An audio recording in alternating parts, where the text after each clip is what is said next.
پچھلے جمعہ بھی میں نے عرض کیا، اس جمعہ بھی عرض کرتا ہوں، اگلے جمعہ بھی عرض کروں گا اور ہر جمعے کو عرض کروں گا، جب تک پاکستان میں 2018 کا ٹرانسجینڈر ایکٹ کے نام پر ابلیسی قانون بنا ہے، جس کے تحت 22 کروڑ عوام کو دھوکے میں رکھا گیا ہے، جس میں مسلم لیگ، پیپلز پارٹی اور پی ٹی آئی کی تینوں جماعتیں امریکہ کی اور یورپ کی غلامی کے لیے ایک ہیں، تینوں نے اللہ اور اس کے رسول کے خلاف بغاوت کی ہے، تینوں نے قرآن و سنت اور نظریہ پاکستان سے غداری کی ہے، تینوں نے عالم اسلام اور ملت اسلامیہ پاکستان کو دھوکہ دیا ہے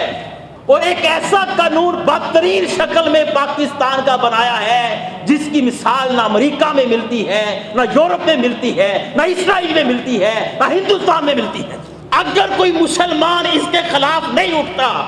اس کا ایمان گرمی نہیں کھاتا، اس کا خون اس کو جوش نہیں دلاتا، تو وہ اپنے ایمان کی خیر منائے۔